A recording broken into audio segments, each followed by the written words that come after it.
I am Devika Bhatnagar and I am a second year master student at the Aglander Institute at the University of Bonn. I'm still doing my coursework and I'm yet to begin my research here. I have recently joined the team at Astronomy on Tap. And just so that you can get to know me, here's an irrelevant fun fact about me. I am weirdly obsessed with pineapples and the color yellow. For this video, I wanted to talk about what fascinates me the most about astronomy. And there are so many topics to choose from. But there's one thing that really sticks with me. So, there are two aspects to astronomy. One is, of course, the universe that is out there, and the other that we often forget is us, the observers.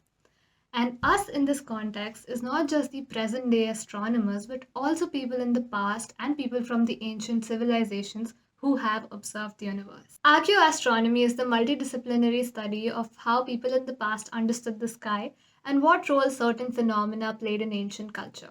This not only gives us a glimpse into various civilizations across the world, but also gives us insights into the astronomical context back then. First, let's look at the Stonehenge in England, which has been estimated to be constructed between 3000 to 2000 BC.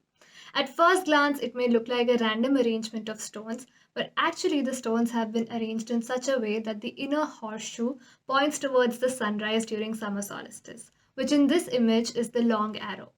And interestingly, the other end is actually the sunset during winter solstice.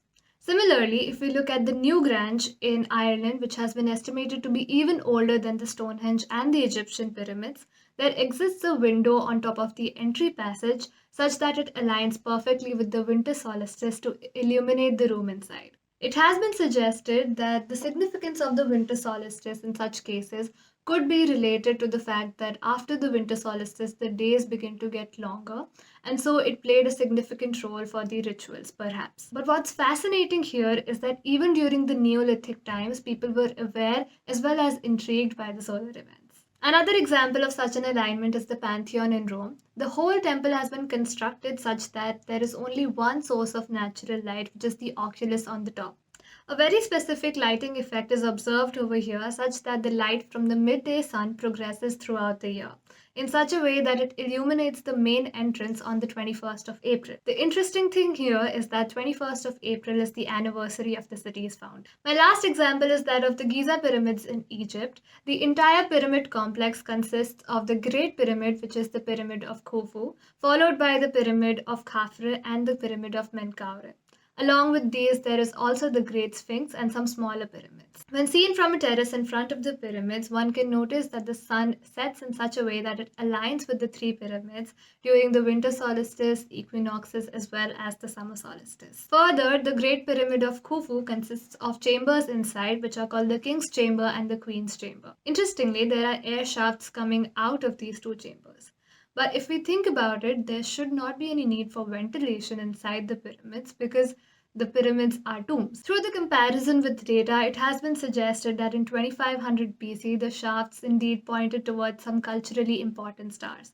The stars being Sirius, Beta from Ursa Minor, the Orion Belt, and Thuban. Thuban, in this case, was actually the pole star of the Earth during that time. The pole stars are those stars that are aligned with the rotation axis of the Earth.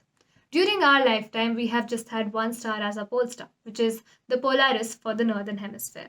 But actually, the Earth rotates like a tabletop in such a way that even the rotation axis changes slightly in order to make a full circle over many, many years.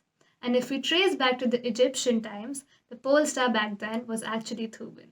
In a cultural context, it was actually considered imperishable because it did not change its position in the night sky.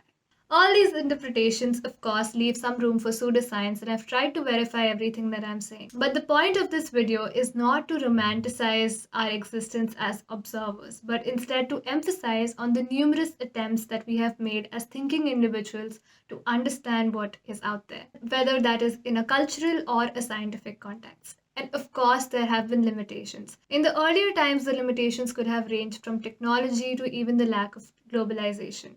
And even in modern astronomy, we face a lot of limitations as observers. One such limitation is what we call the why now problem. According to the standard model of cosmology, the constituents of the universe can be decomposed into radiation, matter, and a vacuum energy. Now, vacuum energy is something that we don't know much about and is also called dark energy in some cases. And it so happens that we exist in an epoch of time that the dark energy has begun to dominate recently. And by recently, I mean that the effects of this dark energy are observable now, but they would not have been observable at higher redshifts. So, the why now in this problem is that why do we exist at a time when this particular constituent of the universe has come to the forefront? Another example of limitations for an observer is the cosmic variance. In general, if I want to reduce the statistical uncertainties in any experiment, the go to way is to take as many observations as possible and then average that out in order to reduce the overall statistical uncertainty. But as observers of the universe, we are only one observer. We can only observe the universe from one point. And this gives us some kind of statistical uncertainty that we can never overcome.